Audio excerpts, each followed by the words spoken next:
I am sick and tired of people creating YouTube videos and putting posts up on Instagram and Twitter or X or whatever the hell you want to call it, saying that you should bet on this prop because this player's hit this number in 8 of the last 10 games. There's a lot more to it.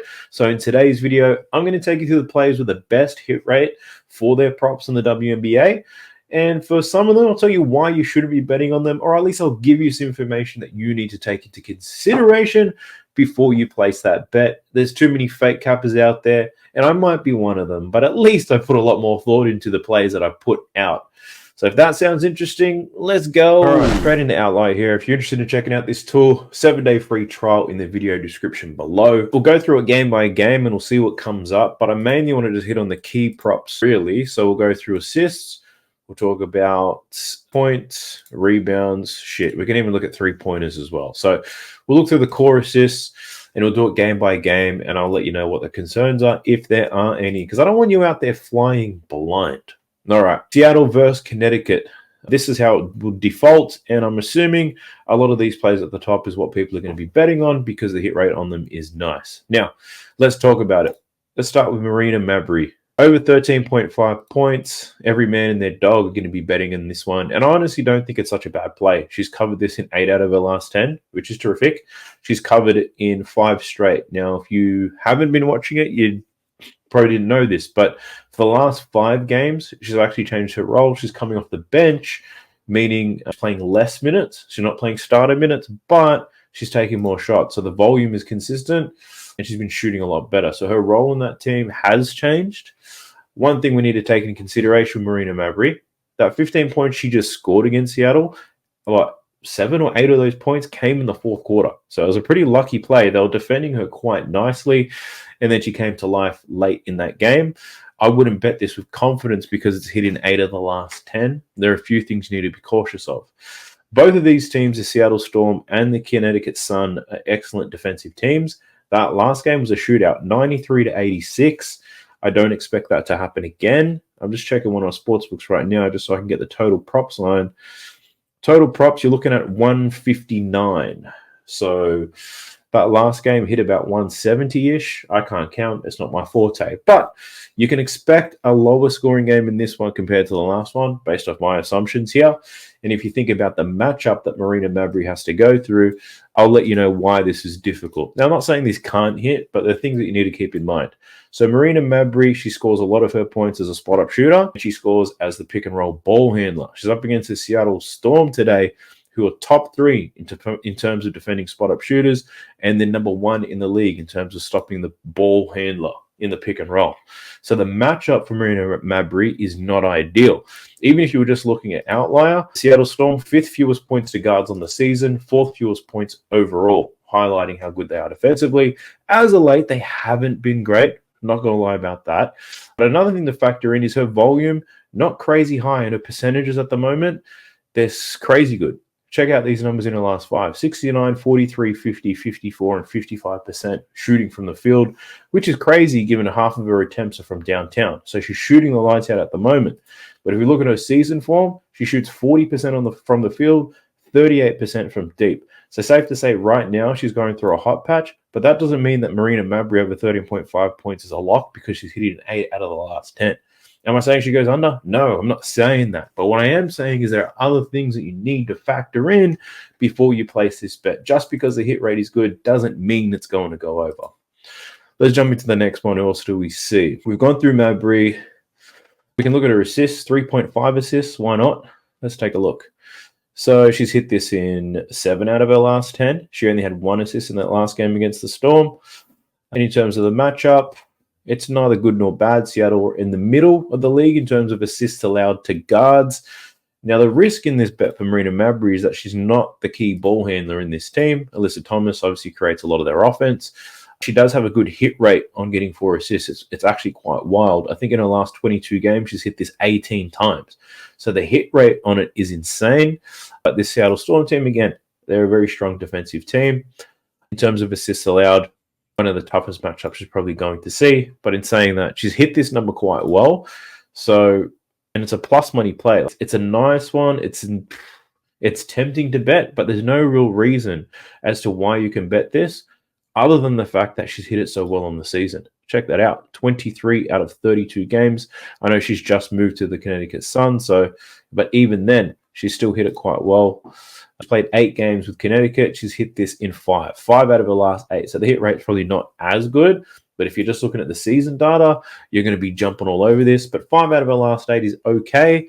At plus money, it's probably worth looking at and considering, but she's up against a team where she just got 1 assist against them last time. So it is tempting, but I think there are reasons to avoid it. What else do we have? Ezi Magbagor. This is a 70% hit rate. No, I think I'm going to stick to all these 80% hit rates because they're the ones that really piss me off, to be honest. The 70%ers, I don't see too many of those. But the ones that are around 80, 90, 100, there's a reason why the line's set the way that they are. Let's get into the Mystics versus the Wings. We've got Stephanie Dolson. These aren't their actual lines. They're alternate lines. All right. We've got Dolson over 5.5 rebounds. Let's take a look. So she's covered this in 7 out of her last 10 games. The matchup with Dallas, difficult. They allow the 4th fewest rebounds to centers on the season, but Dolson's hit rate is pretty good. On the season, she's only hit this in 55% of games. So if you're just betting it because in the last 10, she's hit in 7 out of the last 10, you probably need to think about it a little bit further. Not to say that she goes under, but it's one to think about. Tough matchup. Dallas are a pretty good rebounding team. In head-to-head matchup, she's rebounded extremely well against them this season. 10 and 8 rebounds in the last 2. So there are more reasons why you should probably take the over than the under, to be honest. I'd lean to the over on this one for Dolson, and that's because we know that there are lineup changes. So there's no Shakira Austin in this game. She's out, one of their bigs, and Dolson will be getting a whole lot of minutes. If we look at her numbers without Shakira Austin, she's covered this line at a 65% rate, 13 out of her last 20. Both of the games against Dallas, there was no Austin in the lineup. The one thing that you do need to factor in this game, Washington won both of these games. They absolutely clobbered them in the first one by 28 points. They only scored 69 points, Dallas. So there's probably a lot of rebounds to go around. Then in the next game, Washington won that game by 8 points. Dallas is a completely different team now. They're full strength. They're a much better team than this. They're actually, Dallas are favorites. I think they're 5.5 point favorites in this game. So safe to say there's going to be less rebound opportunities for Stephanie Dolson. I still probably lean to the over given that there's no Shakira Austin. But what I'm saying is, don't expect 10 and 8 rebounds because she's done it before, because it was a completely different team. I think the line is right at 5.5 at the odds that they currently are. I think it's minus 130 something. I think the odds are right.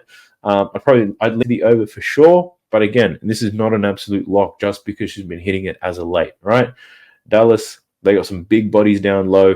They got Brown, Cowan, even Natasha Howard at 4, aggressive as hell. Satu rebounds really well, so they're a great rebounding team. Might be a little bit difficult for this Washington team to get some boards, but again, I'm not saying she goes under. I'm just saying there's more things that you need to take into consideration before you take that bet. What else is to me on this page? Enrique, 5.5 assists, 6 out of her last 10, 4 out of her last 5. So notice her assist game has been on point. I would have assumed she would have went well over against Indiana because that was a high-scoring game, but she scored 37 points. But this matchup with Washington's not good nor bad. They're mid-tier in terms of assists allowed to guards. In head-to-head matchup, she did go under in both games against Washington as well. But I guess if you're quick to jump on the under, you got to keep in mind Enrique's recent form in her assist numbers going up is because she's got better players to pass the ball to. Now, I don't know where I'm going with this Enrique thing, but the over, the under, it can go either way. And I'd actually, now that I think about it, a lot of people probably aren't saying that's a lock anyway. Heading over to this against the Sky and the Aces. Who else and what else do we see? Angel Reese over 13.5 rebounds. She's covered in 7 out of the last 10, averaging almost 16 rebounds per game. Now, that is actually a pretty good matchup. Taking the over here, I don't hate it. The matchup is great. The Aces give up a whole lot of rebounds. They have Asia Wilson, and then nobody else really rebounds that well, if I'm being honest with you. Angel Reese set a career high in her rebounds against the Aces in the last game. 22 boards in that game. Prior to that, 11 and 10. I do like the look of the over for this one. Angel Reese playing big minutes towards the end of the season. I think there's a hope that she could get Rookie of the Year, perhaps. So they're playing her extensive minutes. Like, pretty much plays the home. So the rebound opportunity should be there. Looking at previous games against the Aces, they were all close, actually. Aces won by 2. Chicago upset them, won by 8. and then the Aces won by 12. I think they were spreading this game like 10 points or something. But yeah, I don't hate playing Angel Reese, to be honest. I'd probably lean to the over, but again, don't let anybody tell you that this is a lock because she's hit it in 7 out of her last 10, and she averages 16 rebounds in that span. The risk that you have to factor in here with Angel Reese, she could get into foul trouble defending Asia Wilson. It's a real possibility.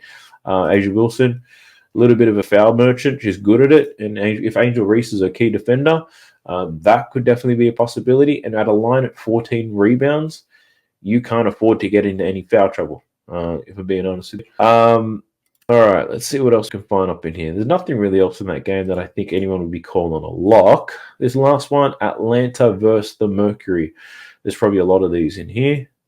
Let me look at the true odds. All right, so we've got Kalia Copper, under 2.5 assists. Now, the under's hitting 8 out of her last 10 games. She's averaging 1.8 assists per game, right? So someone might be quick to jump on this to say, get on it. The under is plus money. 80% hit rate in her last 10, and then looking at the season, it's hit at 73%. To get 50-50 odds when it's hitting at 70 to 80%, it's a steal, right? No. One thing you got to factor in with this game with Kalia Copper, no Natasha Cloud in this one, who's the point guard for the Phoenix Mercury. Kalia Copper's going to have to do some more creating. She's up against the Atlanta Dream. The matchup, not good nor bad. They're in pretty much the middle of the pack in terms of assists allowed. But Kalia Copper's going to have ball in her hands a lot more without Natasha Cloud. Obviously, Diana Taurasi will pick up more of the creative load as well, but at 42, 43, shit, she might even be 50, but it might be a little bit difficult for her to handle the majority of the ball handling. So Kalia Copper can do a lot of that, and they have some great targets. Diana Taurasi is a great shooter. Sophie Cunningham's a great shooter, and Brittany Griner is pretty much a bucket if you can get the ball to her down low. So Kalia Copper, she can pick up 3 assists real quick if she chooses to pass the ball. So I'm not saying that she's going over, but the sports books think she is. Heavily favored to the over here, despite the hit rate. And that's because there are changes in the lineup. So don't go betting Kalia Copper unders just because the hit rate on that play is nice. Next, we've got Ryan Howard, under 3.5 assists. This is hitting 8 of the last 10 games. Now, the sports books are favoring the under here heavily. If you looked at over, you'd be well into plus money. It's like plus 124. But the sports books are favoring the under on this. The hit rate on it is great.